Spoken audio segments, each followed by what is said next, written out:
As I drove through the winding road, flanked by dense, ancient woods, the trees seemed to close in around me, casting elongated shadows across the hood of my car. My grip on the steering wheel tightened, a reflexive attempt to steady the unease building within me. When I finally reached a clearing, the picturesque village revealed itself, bustling with preparations for the festival. Colorful bunting fluttered against the marbled sky, stark and vibrant against the somber forest I had just traversed. An elderly villager waved cheerily, and though a fleeting moment of weariness passed over me, I returned the wave with a tentative smile. Parking the car, I took a deep breath of the cool, pine-scented air. It was beautiful here, but I couldn't shake the feeling of isolation, as if the village hid secrets beneath its charming facade. Strolling through the village square, I matched my footsteps to the gentle rhythm of a distant drumbeat. Traditional music played softly, wrapping the air in a nostalgic embrace. I watched villagers set up market stalls filled with colorful handmade goods. The textiles fluttered in the mild breeze, their textures woven with care and tradition. Nearby, a group of children laughed as they played, but one stopped to stare at me silently, their gaze piercing yet innocent. I noticed an intricate pattern underfoot at the center of the square and crouched slightly, tracing. Elda, the village leader, approached me with a ceremonial dress, its hem whispering against the wooden floor. "You must wear this as our harvest queen," she said, her warm but unnerving smile holding a secret that only she knew.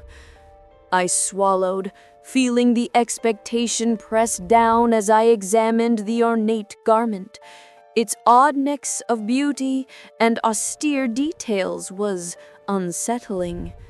Tracing the intricate embroidery, I felt a strange warmth linger with every touch. Hesitantly, I nodded, agreeing to participate, though a strange mix of honor and dread filled me. Why am I hesitant to refuse? This is part of the research, isn't it? Yet something about the way Elda looked at me, as if I were stepping into a role far beyond my understanding, unnerved me.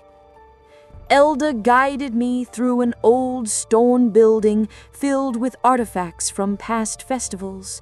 Her voice was low and reverent, echoing through the dusty air. A faded photograph of a previous harvest queen caught my eye.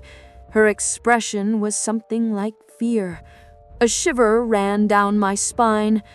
I glanced at an intricate lace adorning a tiara in the display, wondering how something so beautiful could seem so ominous. A villager whispered about the beauty of tradition, peering at me with strange expectation. The walls seemed to exhale with history, breathing secrets of a past that felt too close. These halls breathe history, but why does the past seem so alive? Turning to the quaint inn, I discovered an antique journal beneath my mattress. The leather cover was cool and worn under my fingertips, as if holding countless secrets. As I flipped through pages filled with coded notes and chilling illustrations, my eyes widened. The innkeeper discreetly mentioned, "Some things are better left unread," eyeing the dust-laden book with unease. I stayed up late, deciphering one passage, "Sacred Offering." The words echoed in my mind, more threatening with each repetition. Why would they hide this? How much does this village keep hidden? As I pondered, the weight of secrets pressed down, triggering an unsettling realization. The villagers gathered around a bonfire, their chanting vibrating with ancient power.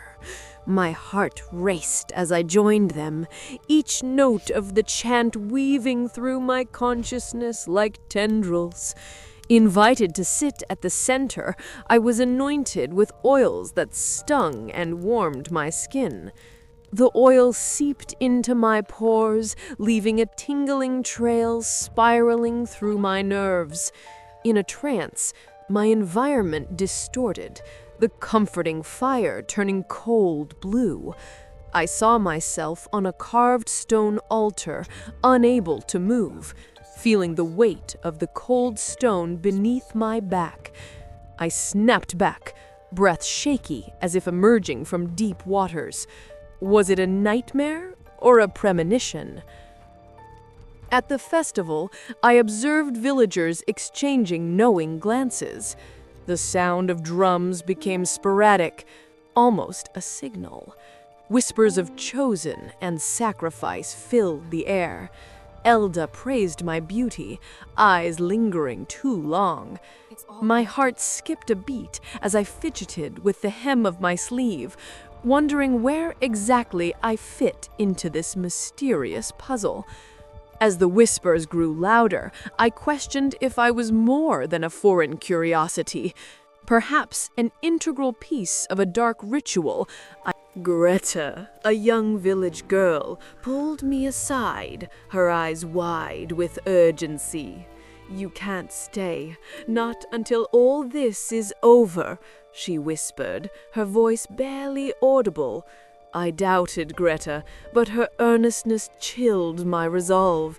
She glanced around nervously, then handed me a folded piece of worn parchment, its edges frayed and stained with age. Even a child senses the danger.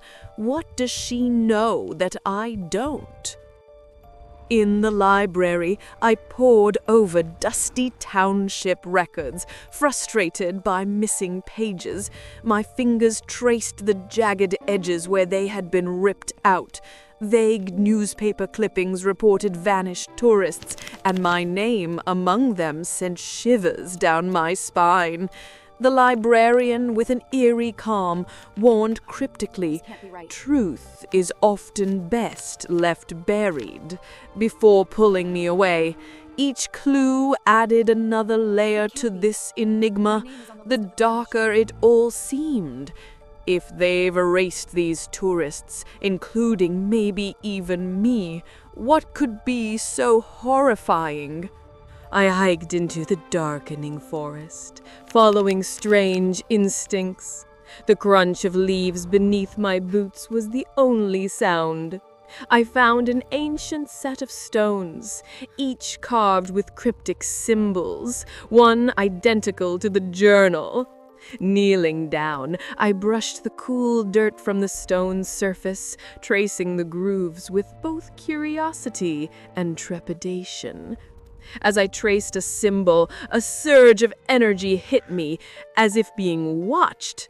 Startled, I glanced around, my heart pounding in rhythm with the gentle rustling surrounding me. These symbols, folklore or forbidden gatekeepers? Pausing, I heard disembodied whispers, the forest alive with uneasy murmurs. Straining to focus, I caught fragmented sentences, leaving my heart pounding. The shadows stretched unnaturally long, resembling figures surrounding me. A sudden rustling nearby made me jump, but there was nothing. Clutching my jacket tighter, I stumbled back towards the village. I can almost hear them speak. Something follows, something prays. Seeing Elda waiting outside my room, I stopped in my tracks, heart pounding. "Your presence here is no coincidence, it's destiny," she said, chilling me. I protested, but doubt lurked beneath my defiance. Elda's calm confidence magnified it. As she disappeared down the corridor, the air felt heavier, more oppressive. Every smile, every glance hid secrets. How deep do they run? Is this notion of destiny merely an artifice of control? Late at night, I worked through word ciphers, my fingers trembling slightly with each revelation. The dim glow of a lamp barely staved off the darkness. "Reflection weakens the entity," I read under my breath, heart pounding. Attempts to decode the map's meaning eluded me, whispers returning outside my window. A chill trickled down my spine. I found a weakness, but is it enough? I wrote notes as I examined each stone altar for clues across the village. The villagers gathered around, their expressions unsettling. As I traced my fingers over the cold, gritty surface of an altar, I felt a faint thrum of energy.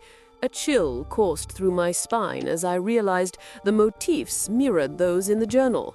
They spoke of forgotten rites. Every sign points to the heart of this place, but how to get there safely? Greta found me on the village edge, pulling me into the woods for privacy. She glanced over her shoulder, tense and wary. "This map will lead you, but be careful. Not even the forest trusts them now," she warned. As I unfolded the map, her urgency was palpable. "You have to stop it," she said, her hand clutching mine tightly. A guiding hand possibly leads to freedom, but what's truly waiting on that path? During evening hours, I found an elaborate salt and stone barrier drawn by ancient hands.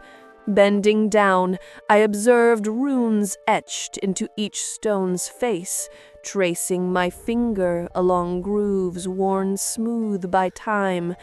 A familiar laced symbol appeared at the base of the altar, its tendrils seemingly rooted to paths leading into the shadowed forest. If this circle holds power, maybe it offers sanctuary, or perhaps it's a barrier they mustn't breach. Tension grew as villagers avoided eye contact, murmuring behind closed doors. A torn festival poster with my image marked with dark red crosses fluttered in the breeze. An aggressive villager sneered, "Run all you want, you'll end up here, where you belong." I slipped away down hidden paths, nerves frayed. Eyes follow, threats whispered. I need to quicken my move before they... The faithful guardians took me forcibly, rough hands clutching my arms as music blared louder. My heart raced in sync with the overpowering drum rhythm. My yells drowned by drums. My struggles were futile. Carried to the ominous stone platform, the chanting resumed, ready to commence. Elda presided with unsettling calm, her eyes meeting mine. I am marching toward impending doom. Standing bound, I saw past harvest queens, each echoing my panic. My wrists burned against the rough ropes as I strained to discern how many had succumbed here. A thunderbolt struck, stunning villagers momentarily. The air crackled with anticipation. Shock widened my eyes, and I plotted a desperate escape.